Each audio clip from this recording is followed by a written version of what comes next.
anytime there's something negative, Chris Massaro says, well, give me 2 positives to that negative. Yeah, we do 1-3-1. What's 1-3-1? You have your problem, you bring 3 solutions, and then you bring your recommended solution. So when you're talking about mass torts, I feel like it becomes so oversaturated with people just trying to do a money grab for some of these rather than doing the right thing. We're human. People are gonna mess up. Everyone's gonna make mistakes. Own it, make it better. How do you stay abreast on like these trends or what's about to happen? How do you stay abreast of this stuff? I mean, it's a tough question, but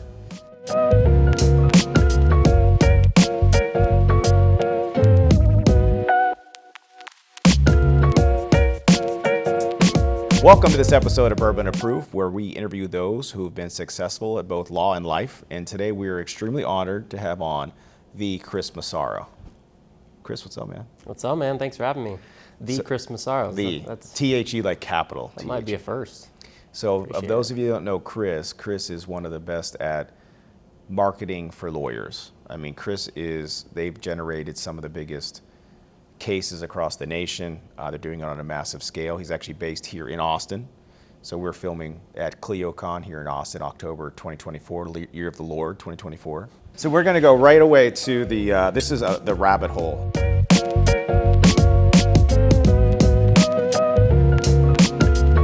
So this is the Cave Hill. This is straight from Kentucky. So their distilleries in Louisville, like right on like Whiskey Row.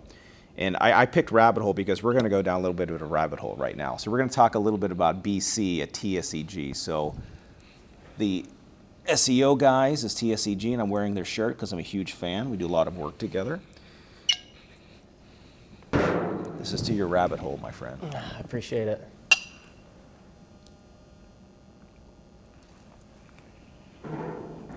Good. It's simple. Yeah. Very You've smooth. never heard this one?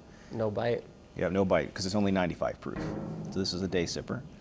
So Chris, now the CEO of TSCG, but you weren't always the CEO. You were once just a waiter at a Dave & Buster's. Yeah, this is Joe Devine, our owner's favorite story, and it's a hit sometimes. So, little backstory about me: I grew up, great family, but played baseball in college my whole life. Wasn't really focused too much, but I chose business because I was like, why not? Had a professor in college that, like, everyone had that negative connotation of sales. Everyone's like, oh, never do sales, never do cold calling. Like, that's the worst. And no one at a college wants to do sales. And then a professor walked in and was like, everything is sales. And everyone's like, oh, whatever, right? And he's like, well, why are you wearing that shirt? And like the guy that he asked was just like kind of silent. He's like, you're wearing that shirt because you think it looks good on you. You're selling yourself. In this entire room, you wore that, you put that shirt on to sell some version of yourself. And it was like, he kind of just went through and did that for a good 10 minutes. And I was like, I can do sales. So, fast forward like another year. I had just graduated college. Clearly I wasn't going to go pro in baseball. I'm 6'1". You gotta be a lot. I mean, Jose Altuve is just down in Houston. He's 5'4". Yeah, but I wasn't Jose Altuve. I was a contact hitter, got on base, and I was happy about it. But you look like you could run fast. You had long legs. Once upon a time. Yeah. Yeah. At least you can advance the next base. I was a contact hitter that rolled at first base, and then maybe had a chance to go to second.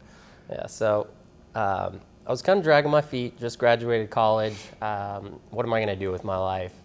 I was waiting tables, having a blast actually. And one day, it was a Tuesday morning, which I never worked. It was a shift that I wasn't supposed to work. And we had a employee appreciation party the night before. So I reluctantly picked up this Tuesday morning shift when I knew I was gonna be. And where is this in the world? This is in Austin at Dave & Buster's. Dave & Buster's on a Tuesday morning. On a Tuesday morning, shift I wasn't supposed to work. And that morning I was so hungover, I was this close to calling in, like this close. Like I was so hungover and dehydrated, I was dry heaving in the shower, like no joke. And then I pulled myself together. I was like, it's a Tuesday morning. No one's going to be there. Like, I'll be fine. How old are you at this point, by the way? 22. Yeah. So I'll be fine. I show up Tuesday morning. Everyone sees me. They're like, oh, this poor soul. And the manager at the time comes to me. He's like, hey, small pop-up party, like nothing to worry about. They're just doing foods. They're not even gonna be drinking. And I was like, okay, I can handle this. Pull myself together. I walk up and it's Joe Devine and a couple of owners. And I was like, oh, what would you like to drink? Expecting like teas, waters, jacket diet. And I'm like, here we go. So 2 hours of, probably actually 4 hours. Dave & Buster's is a huge place. I'm sprinting around, drink to drink to drink. These guys could drink. And fast forward, Joe closes out after I'm like sweating, and he asked me, he goes, you're hungover, aren't you? And I was like, you have no fucking idea. And he goes, if you would have lied to me, then I wouldn't have said, come work for us. And I was like, oh, okay, whatever. And he's like, come in for an interview. So a week later, came in for an interview, and now we're here. Wow. And now you're the CEO of that company. Yeah. So how many years ago was that? 12 years ago, 12 and a half years ago. I mean, it just shows an incredible story how alcohol can actually pave your way for success, which I'm a big believer in, obviously. That's in Austin. So wow. Yeah. And Do you still go back to Dave & Buster's? I do. And it's pretty wild. Like there was a guy that still worked there. I went back with my family, completely took care of me. I worked there for a year, completely took care of me, comped the bill. Was like, yeah, I tell your story to the new hires that, are just treating this like a waiter job. You never know who you're going to meet. So make sure you're working your ass off. For those of you that are watching or listening, Chris is a new dad. Brooklyn was born when? February, March? How old is she? February. Mm-hmm. So you're almost, 8 months, 9 months in? 7.5, yeah. 7.5, exactly. How many hours, how many days, how many weeks? Just you can see it in my face. As soon as, when I found out they named their daughter Brooklyn, I love the name. And I literally texted him. I was like, no sleep till Brooklyn. Like, get ready because that's going to be in your head. Yeah, that's about right. Luckily, my wife has done an amazing job and carried most of the load, especially overnight time, so I can function at work, which is just amazing. But it's not easy. And like speaking of that, if I didn't go into work on that Dave & Buster's day, I would have never met my wife, would never had Brooklyn, which is because that's how I met my wife, at work. You met her at Dave & Buster's? No, at work. Oh, at TSEG. Yeah. I mean, so I did talk to Lynn ahead of your episode. Alyssa. You call her Lynn. Oh, what the fuck? Did I mess that up? We can cut that out. I talked to Alyssa ahead of your episode, and she gave me some things that people should know about Chris Massaro. First of all, you help everybody to a fault. These are things she told me, that you are so helpful to your family, to your brother, to all your friends, that you actually hire them to work at the company. Against many recommendations. This sounds very familiar to our lives so far, right? She also said that anytime there's something negative, Chris Massaro says, well, give me 2 positives to that negative. And I love that. So give us some examples of how you do that within, because you're managing a lot of people now. How big is TSEG now? We're about 40. And you manage a lot of folks. So when somebody comes to you with, the office is on fire, Chris, what do we do? And I can't fix this problem. What's your recommendation? I mean, it's a tough question, but I feel like to answer that really, it comes back to, I've had a lot of luck, right? Like luck, but also like a lot of leadership that has really guided me to this spot. Joe Devine, I can't give him enough credit. I saw how he ran a company. I saw how he treated people, and I saw him deal with fire situations.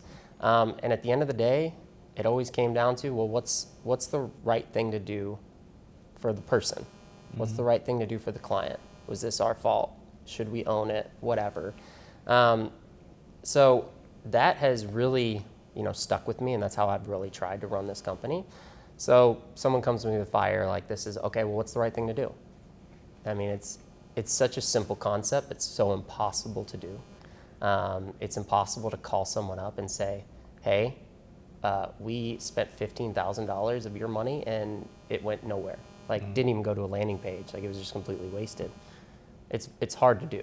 And you could sweep it under the rug, probably. People would never know.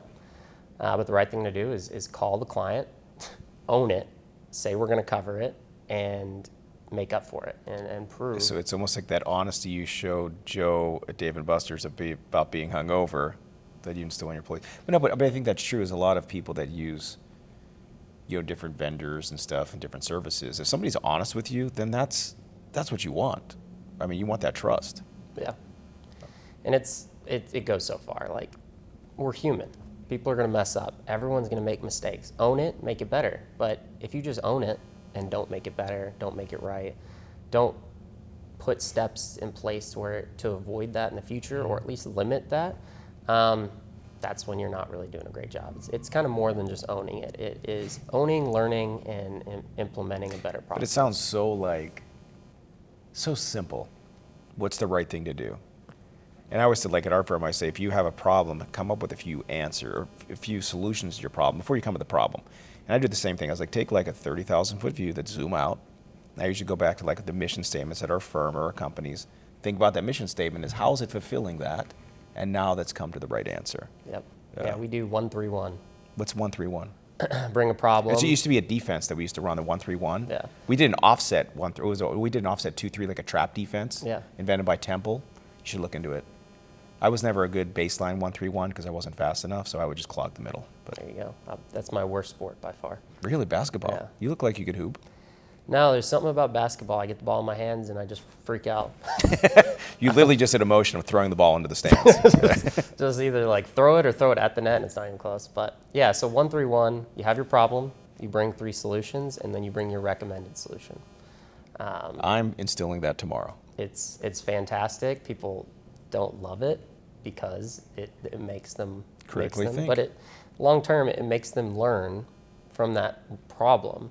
And they don't have to come up with 3 solutions because they know the answer going forward, right? So we implemented this a couple years ago because it got to a point where, and I also learned this from, cold calling lawyers and my managers just not giving me the answer and I'm getting frustrated. Like if I knew the answer, I wouldn't come to you. Well, that's not what it's about. It's about you figuring out the problem, coming up with your solution, and then you learn from it and you grow from it. And it really helps them more than it helps us. It's a lot easier for me to give the answer than to say 1-3-1 because I can give the answer and move on with my day.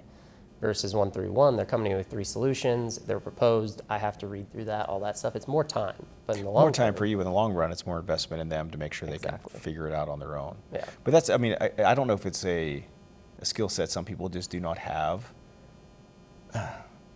My frustration is with people that constantly have a big problem with like everything. And for me, the answer is like so simple for me, but it's like, why didn't you think about, it's like they almost concentrate on the negative. And it's a problem. But you guys are, as you get more and more employees, it's going to be harder for you to do hands-on with every single person. For sure. Yeah. At the end of the day, you can't force people to do things that they just won't ever do. And unfortunately, they're not going to be a fit for our company, right? Like, if they're not willing to buy into our culture, buy into the right way to do things, it's time to move on. And unfortunately, that's just the name of the game. And we're working with, TSCG is working with the top 2% of lawyers in the world. Mm-hmm. Like the ones who can afford to spend the money it takes to acquire cases, all this good stuff. We have to have the top 2% of people. We have to be elite. We're working with elite. We have to be how are you finding these elite? How are you hiring in that space? Because right now I assume, you're doing so much marketing acquisition for lawyers, and you guys are one of the best in the nation to do it. But it's hard with that, sometimes I think a limited talent pool or ones that people are always pulling out of. And there's probably a lot of folks that want to jump ship to do the next one because they think they can get paid more at the next opportunity. Yeah, that's a big problem. Like, my own buddies are jumping from job to job to job to job because they're like, oh, well, I'm getting a better signing bonus over here. And, I worked there for a year, work here for a year. Now a new trend is people are working multiple jobs that they could work from home, and they have 3 employers, and they're just taking in a lot of money. It's a huge problem, hiring. We had, like you said in the beginning of the show, I've hired people that I know, I trust, I love. Mm-hmm. They've hired people that they know, trust, love. And we've really grown that way. And it is tough because eventually you're going to run out of people. But so do you delegate the hiring to some of the people underneath you for the people that are underneath them? Sure. Oh, awesome. Yeah. Yeah. I always think that's a no-brainer, but a lot of people feel like, I know CEOs like, I got to know every single person. It's got to be my hire. And I'm like, no, that's not your hire because you're not working with them. So let somebody else make that hire. Yeah. I mean, I trust everybody I work with tremendously. One of the best moves we made was it was about 3 years ago now, 4 years ago when Camp Lejeune craze happened.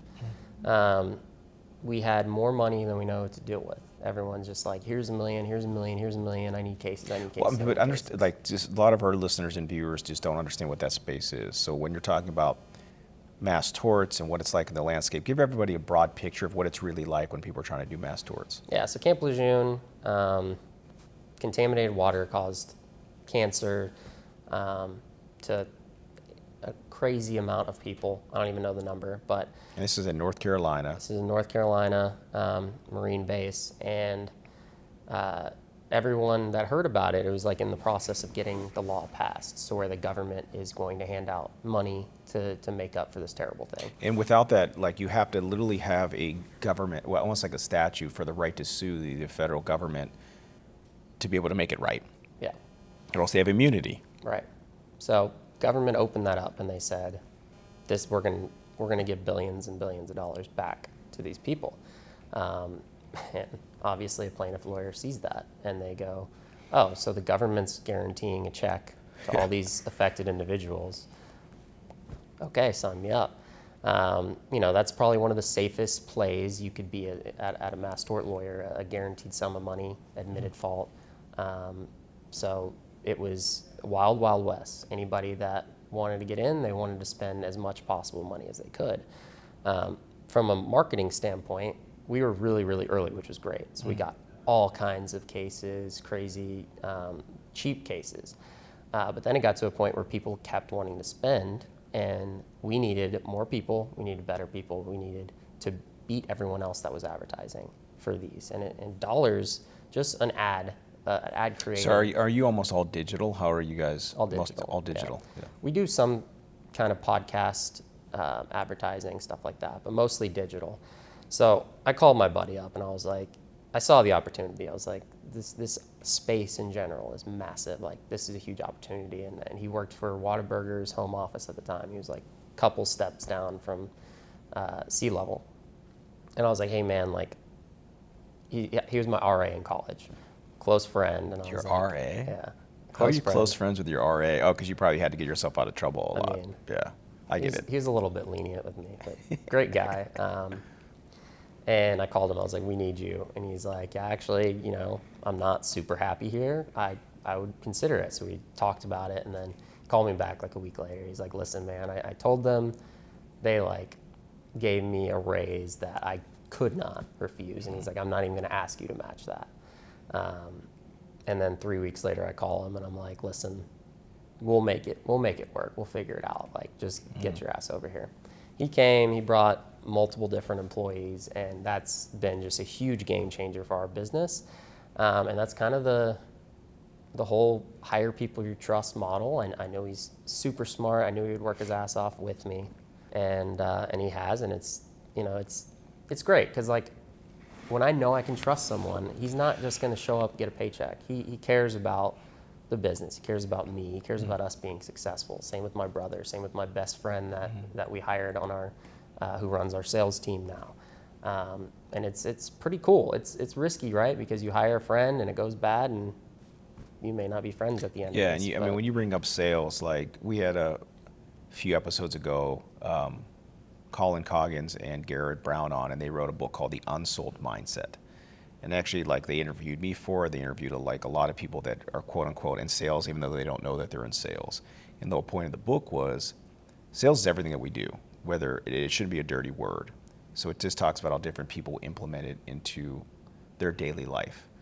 But I've never heard that example before, but the clothes that you wear is essentially selling yourself or selling a product. Like, I'm wearing your t-shirt, TSEG, mostly because it fits real nice and actually, like, makes me pop. And you're like, should we get you an XL because you look too swole? Too many muscles. Too many muscles. I've been doing a lot of push-ups. More 18-ounce curls. So I like 18-ounce pours better than 16 because it's a little more. But we're going to do your second pour now. And I know, you being from Texas, picked ones that you say you've never had before. So one is from Louisville. This other one, this is a Texas one. Texas has some of the best whiskey bourbons that I've had, but I've never had this one, so we're going to share it together the first time. This is called Millum and Green.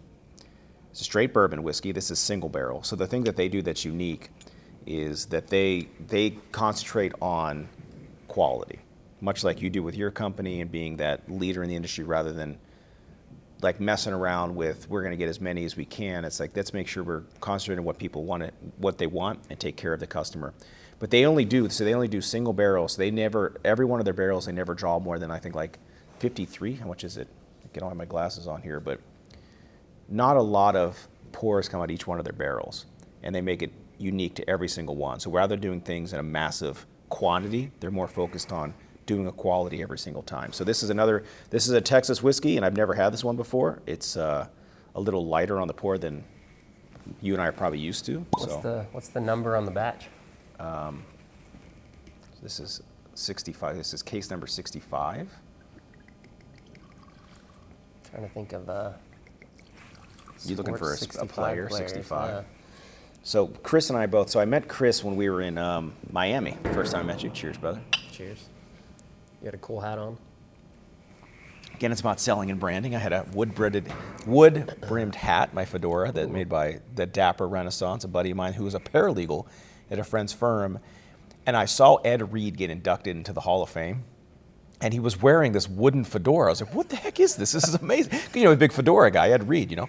So, like, I found the guy. He ended up working for a buddy of mine in San Diego. So I made friends with him. He's made me like 6 or 7 hats. He actually left the practice of law and it's called art. I mean, he did a post yesterday where he did a Steelers hat for somebody. Somebody wanted a Steelers, like, fedora that he created, and then somebody wanted a Cowboys one, and I threw up in my mouth a little bit after he did the Cowboys one. But yeah, that conversation piece, and I met Chris in Miami, clicked right away with you, and we found out we're both Penguins fans, huge Penguins fans.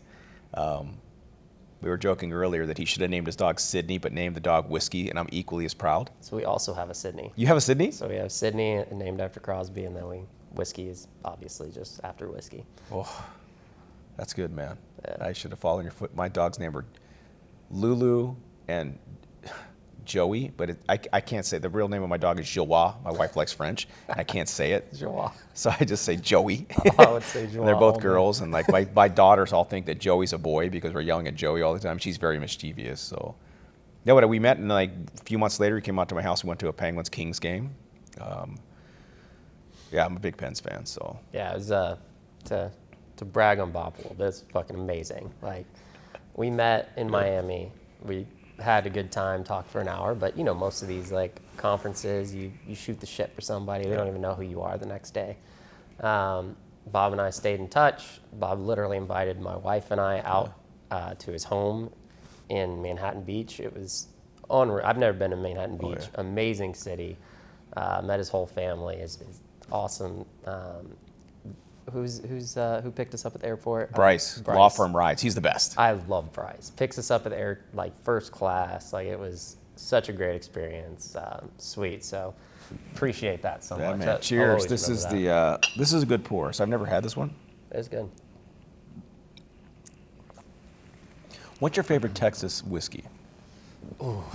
I'd probably say TX whiskey. It's weird because it's not I like... don't know TX whiskey. So it's just a big TX. It's not like a normal thing that... It's probably not a popular opinion, like, but it's so easy to drink. Like, that's the one I'll go to because, you know, sometimes you just, you know, if you're just drinking a good amount, like, you want an easy drink. It has, like, a hint of, like, chocolate at the end. And it's just the easiest drink on a, you know, whatever day of the week it is if you're just chilling. Like a Tuesday morning at Dave & Buster's, it's like that kind of drink. Exactly. But whenever you saw, I mean, when they wanted to order the whiskey and a little bit of Diet Coke, I mean, to me, that's like a kick in the nuts. It's a problem. It's a problem. Not to mention Diet Coke is just the worst. It's the worst. Like, there will be a lawsuit against Diet Coke, and I will be the first one to get I everyone to like sign this. up. So if you guys could pick up every Diet Coke. Oh, yeah. I would. But how do you guys stay ahead of the trend? Because I feel like, because I don't do mass torts. We do a lot of what we call in the industry single events, because I like helping individual people in individual car crashes or sex abuse cases, whatever. And I know you guys are doing a lot of that now. You're helping individual consumers, but how do you stay abreast on like these trends or what's about to happen? Because when it happened with Camp Lejeune, somebody had to be able to legislate and lobby to have a bill to finally compensate these families that have cancer and people die. Yep. How do you stay abreast of this stuff? You have to be trusted, really. We have key litigating partners that know that they can tell us something, and we're not going to go market it on social media and blast until we have permission to, right? Like, we have key relationships of lawyers who are just, that's all they're doing. They're studying this kind of thing to find out what the next best case is going to be. So a lot of the times they like to keep that information secret, because once they tell everybody about it, marketers can completely ruin a case. And this is this is my frustration is, I feel like it becomes so oversaturated with people just trying to do a money grab for some of these rather than doing the right thing. Like when you guys got in Camp Lejeune, you got into the best law firms actually on the steering committees to like help these individuals. Other folks I see are just grabbing cases to try to broker them or make a few bucks. Yeah. And that's the problem. Yeah, for sure.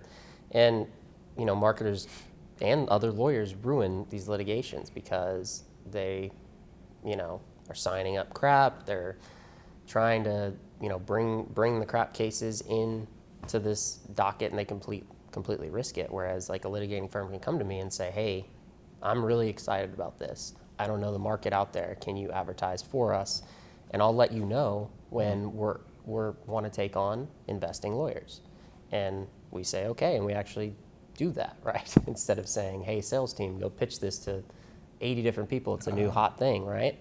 And that completely can screw up a litigation. And we've earned the trust of many of these litigating lawyers. So there's probably 10 cases out right now that I love and that our firms love that I'm not going to say a word about because, they trust me with that information. So it's very key. But you feel like because the work that you've done, been boots on the ground, has actually changed a lot of laws for consumers because it's been a lot more exposure on the problem. Yeah. Right. So how do you guys? You're coming from. You're in Austin here in Texas, but you guys are doing nationwide stuff. So how do you have this nationwide ability to do these things? I know it's digital, but how do you? The one was North Carolina for Camp Lejeune. There's different places. Like, how do you get entrenched in that community and know what those people that were affected are looking for? It's really about what happens after the sign up, because these people are looking. They see all the ads on TV. 95% of the world hates lawyers. Like they just can't stand them, and they love insurance companies for some reason. It's because they got a lot more money to lobby to say they love it. Funny commercials and whatever. They got Aaron Rodgers, which I don't think they should put up anymore. Aaron Rodgers used to do some work with a lawyer, trader, but but yeah, it's tough. But it's how you treat them after the call, because like we can do our best to, one is spread awareness, right? I think that's the most I'd say satisfying part of my job is, unfortunately, these terrible things happen to people. They get cancer. They have no idea why. One day they go to the doctor and they say, you have breast cancer or you have ovarian cancer. And they're like, life-changing, I have to do chemo now. Their whole lives are turned upside down. They have no idea. And then all of a sudden we find a link to a bad drug or bad product, and we're advertising saying, do you have breast cancer? And did you take this? Because it could be a link, right? So we're creating awareness to people who have no idea. And yeah, it's not curing their cancer by them seeing our ad. But sometimes with the getting it out there, it lets people catch things a lot earlier or be aware on different things or exactly. be notice. Unfortunately, Ozempic is a huge topic, and it's causing horrible things for people. So if you've used Ozempic for a good period of time, you still aren't diagnosed with anything, you should monitor it very, very closely because right? So it could be preventative. But also, for people who are already diagnosed with a horrible disease, at least you know what it was from. You could hopefully get compensation from it. A little bit more peace than just not knowing why this horrible thing happened to you. So do you, because there's a lot of pharmaceutical companies that you guys essentially go up against. Do you ever have a fear that because you're the CEO, you're the person at the top, and now that you have your daughter Brooklyn, do you ever fear that these people are looking after you? Not really. Do you now? Now that you said something. I mean, the amount of money these pharmaceutical companies have, Oh. I mean, they're the worst story of this industry that I've ever heard and been a part of is the Truvada drug. Truvada was an HIV drug, preventative, and was a good product until they realized that it was giving people bladder cancer. And they realized this. And instead of replacing all the stock on the shelves that they had out there they already had a better product, by the way. Instead of replacing it, they realized that it'd be cheaper to pay out lawsuits than to replace the product on the shelves. Tell me they put that in writing. I think it's still in litigation. They're still getting sued. It's horrible. And when they have that kind of money, they can set aside billions of dollars and just pay off lawsuits for whatever. And then what do you know? The pharmaceutical company has another drug that helps with bladder cancer. Oh, Weird. my God. It's very, very sad. And if anything, it makes me very untrustworthy of many things. And with Brooklyn, I'm going to be very, very careful of reading ingredients, looking at everything that goes into her system. And it's a little paranoia for sure. Me personally, I don't think they're going to go after me for making a little dent on their ridiculous amount of money, but I mean, it's crazy that you think billions of dollars is a little dent in what they're doing. Oh, it's nothing to them. Ugh. Do you ever, do you ever wonder that, the clients that you've helped, do you ever do like how do they say that, like a piece to figure out or go look back to see what you've done from the ground up, helping them find the best advocate for them and figure out how it changed their life? Have you ever gone back and see how you've helped individuals? I mean, there's so much volume, it would be impossible to do that for everybody. So, and I try to remind everyone in our company and part of our team that, hey, we're not just putting out ads to make money. Like, we are changing people's lives. We're putting them in touch with the right people. So the big splashes, the big newsworthy verdicts, all that good stuff, that's when you really get to look at those kind of things, like the NEC verdict. And tell people what the NEC is. NEC is necrotizing enterocolitis. Premature babies were given formula with cow's milk that basically caused horrible life-changing diseases and deaths. We heard about this from a litigating partner we trust, Tor Herman, great lawyer, and one of the cases that we generated within the first month of advertising for him settled for $495 million. Wow. So that's one that obviously is going to catch our attention. We look back at, we see how we changed this person's life, and it's horrible because people who sign up for these litigations, they either just lost their child or have a life-changing, children with life-changing disabilities, and they're depressed, they're unhappy. And I said this earlier, but it's how you treat them after they sign up with the client. But when you guys because they call you whenever the case comes in, how do you train your folks? Because they have to be super empathetic, almost like therapists. Yep, empathy, yeah. It's all empathy, and that's the hardest thing to train, because if you don't have it, you don't have it. You can't Empathy's just the one read off thing, a like, script, like, so oh, the I'm one so thing sorry I think, about the that. biggest thing I think missing in society today is empathy. And I think if a lot more people had it, we'd be a far better society. And it almost is shocking to me when I meet people that clearly do not have it. It's like, how do you not feel for this other individual, or at least understand where they're coming from, and take that step? This isn't just a problem in mass torts. It's horrible in the single event side. We're on both sides. Yeah. We do way more volume of car accidents than we do of mass torts. And car wrecks. Crashes. Don't say accidents. It's not an accident. You've told me this before. And say, I learned a 131, you learned no accidents. And our team has to listen to all the calls because our clients don't. So our team is listening to our clients' calls because at the end of the day, they'll say, oh, cases are down. What's up? Well, we listened to your last 7 calls and listen to these 5. Like, clearly, you're getting good calls. They're just not signing up. And it's a huge problem. People answer the phone. What's your name? What's your address? What's your email address? How do you spell it? 10 minutes into the call, they don't even know what the person's calling for. Are you using artificial intelligence at all in these intake calls yet? And that's tough too, right? Because we are, and it's helping us tremendously, but our clients still aren't. Or our partners, our law firm partners, are not doing that themselves. So the NEC example, we know that Tor Herman takes care of his clients. We know how he stays in touch with them. We know their follow-up process. And that's why he's been so successful with the cases that we've got him. Many firms that have gotten our cases, they're just like, okay, we got cases, they're in inventory. So do you shut off firms that you think are not doing the right thing? Well, it's tough because we don't know until it's too late. So, we'll get firms that contact us 2 years later and say, yeah, we signed 100 cases, we have 5 left. And I'm like, did you call them? Well, no. Oh. It's a problem. Well, they're seeing other ads and they're signing up with other law firms. So that's a problem. And at the end of the day, we're not that law firm getting the case, right? So we did our job. We talked to them, we walked through the process, and we trusted our litigating partner to handle it, right? And to keep the relationship going, to do all the things that someone who's suffering with, a life-changing thing needs, right? Who does do you guys do your own commercials, your own creative? Mm-hmm. Is that you that does that, or do you have somebody else that? No. Definitely not me. We have a full team of creatives that are amazing. That they're testing all kinds of things at all times, but they do everything from start to finish. Man.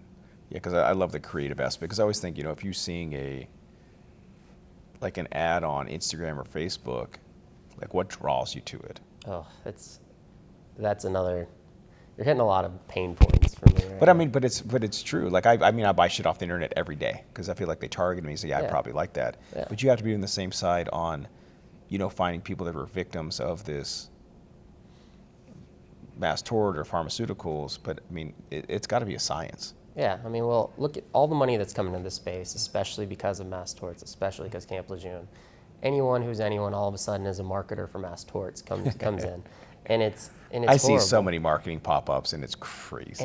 And I got to call out the lawyers. This is y'all's fault. Yeah. Like the lawyers will ask a marketing company, well, what's my cost per case? What am I going to get? What's the cost? Oh, is it $1,000 per case? Well, this company said $800 a case, so I'm going with them. Yeah, what are you getting for $800 a case? Without giving any other effort of talking to their clients who have used them in the past. Like, there's no-name marketing companies that lawyers will give millions of dollars to, and I'm just like, Yeah, because guys, they claim, and then I've seen, I always say, like, can you show me the ads you're running or your processes to get these folks, or what you're saying to them before we're going to use you? And then most of them are just outsourcing to somebody else who's Yes. outsourcing to someone else who's doing it unethically, and it's became a disaster. And the ads that you're talking about, just because you have an ad with someone holding a bunch of money and smiling, Oh God, those are the worst. you're going to get a lot of signups. But who are you going to get? Wrong clients. You're going to get people who are going to lie about their Yep. stuff. You're going to get people who just care about having. You're not going to get good clients. At the end of the day, you're going to be like, oh, this company did great. They got me 100 cases for $800 each.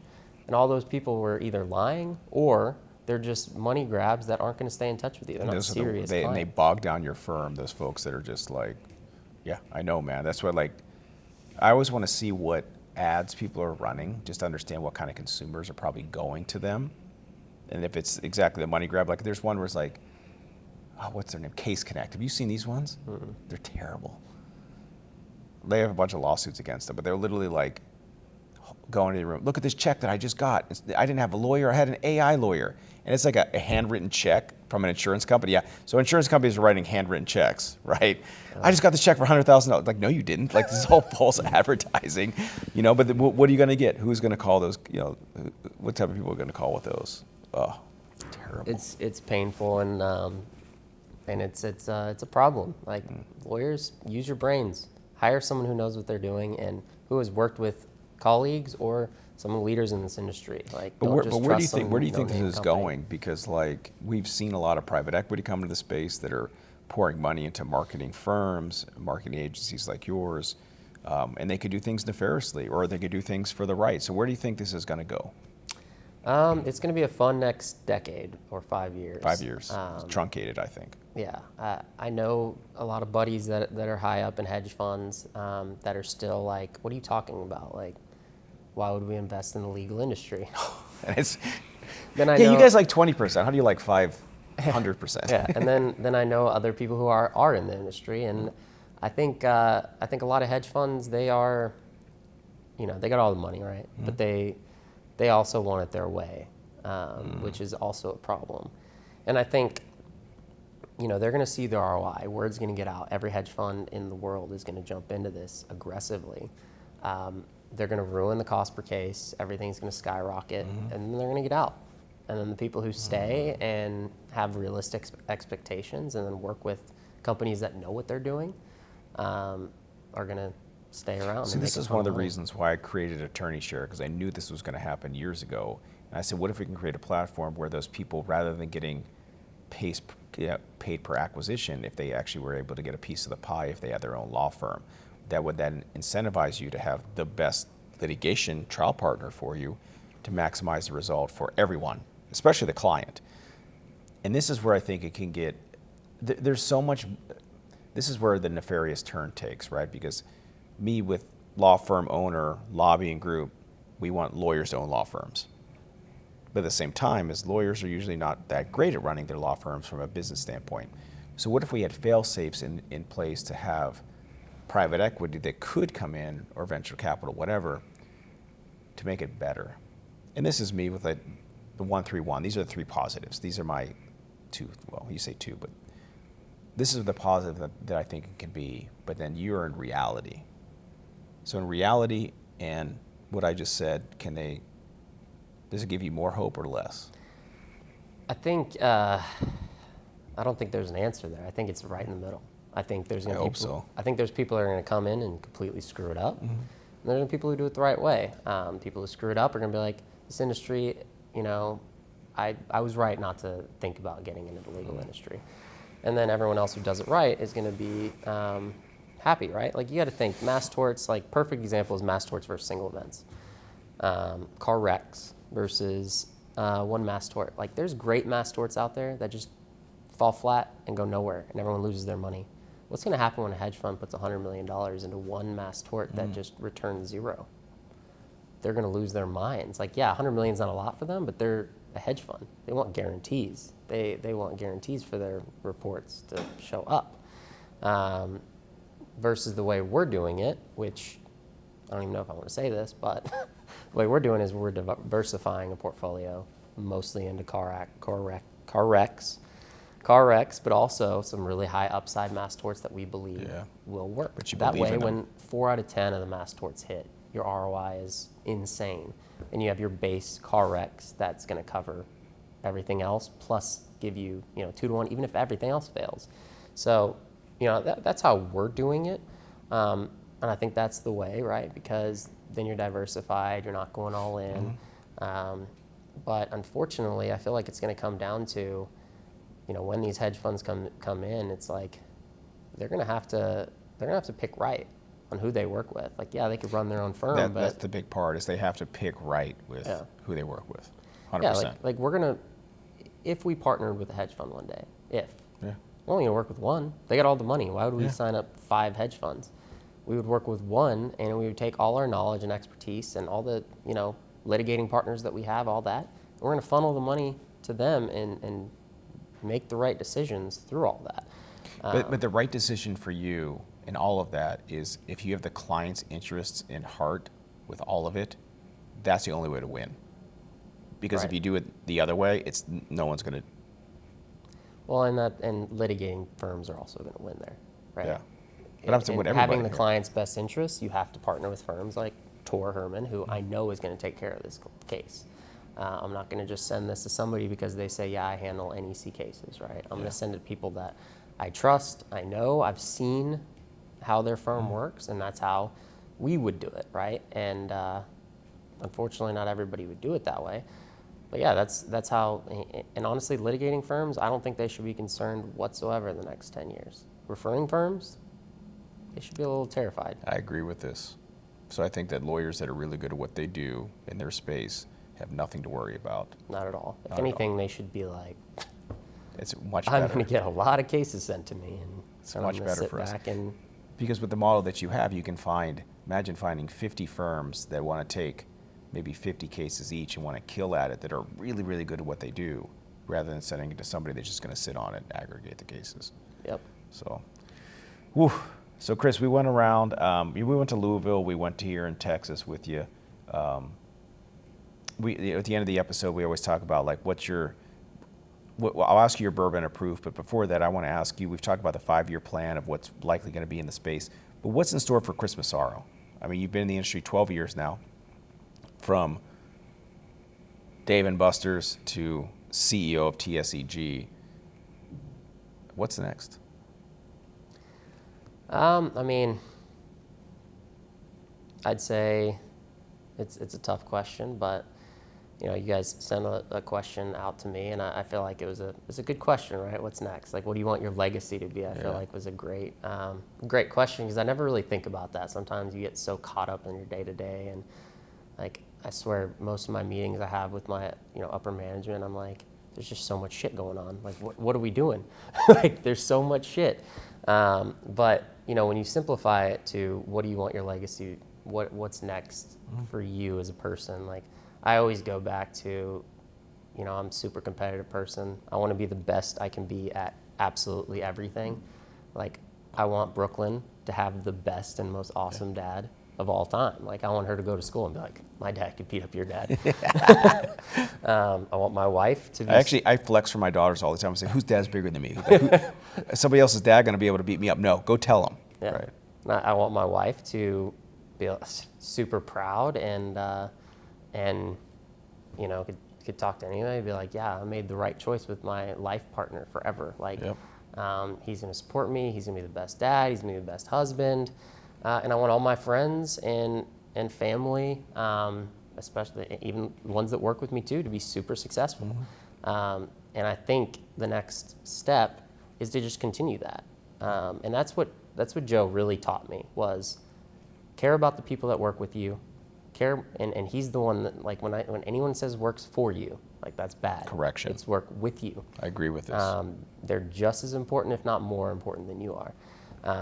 And I want all of them to succeed, especially the ones that deserve it, right? Like we talked about, like, not everybody's going to deserve it. Not everyone's going to be a fit. That's fine. I want all of them to be super successful.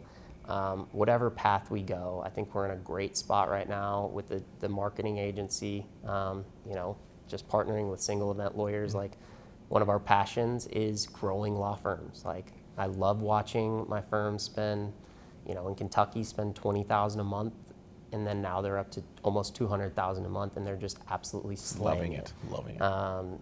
That's a huge passion. Mass Torts, we talked about a lot. It's a huge passion, and now that we are part owners in a law firm, I think that's another huge next step that we can have, because, like you said, we have insight to all these firms. What ways can we make it better? Yep. I think all three of those is going to continue to make, my life, everyone around me, everyone I love's life that much better, and continue to grow. Yeah. And now that you got Brooklyn, you'll be a better dad, checking all the products that are in the ingredients of products. So we're going to go right into other ingredients of products. Has she tried her first whiskey yet? Not yet. She's tried. Why is she starting so late? I know. We should have put a little on her gut. She's teething right now, so you have to. So we took two. So what's your Bourbon of Proof here, Chris? Which one did you like more? Because you never had either. I think I liked Rabbit a little bit Let's go better. the Rabbit hole. The second one's super smooth and light, easy. But I think I liked the first one a little bit better. Very flavorful. So they have one that's called, I think it's called like the Derringer, but it's like they do a cherry cask. That's one of my favorite Rabbit Hole ones. I think that seems a little bit sweeter, this one, which is not terrible. Half-ounce pour to end the show. But I like the Rabbit Hole. This one stuck me. It might have been just because it was my first bourbon of the day, so it tastes really good. A 10 a.m. bourbon. Cheers, Chris. Thanks for coming on this episode of Bourbon of Proof. And then how do people reach you? Thanks for having me. It's been a good time. Didn't even feel like I was on an episode or a podcast or anything. It's anyone wants to reach me, it's chris@tseg.com, or you can text me. Should I give my cell or no? If you want, man. I mean, that's on you. Don't give my cell phone number though. Oh, okay, never mind. No, Chris@TSEG. I'll reply at any time, but sweet. That's the best way. Thank you for listening to this episode of Bourbon of Proof. Chris, thanks for coming on the show, brother. Thanks for having me, man. Yep.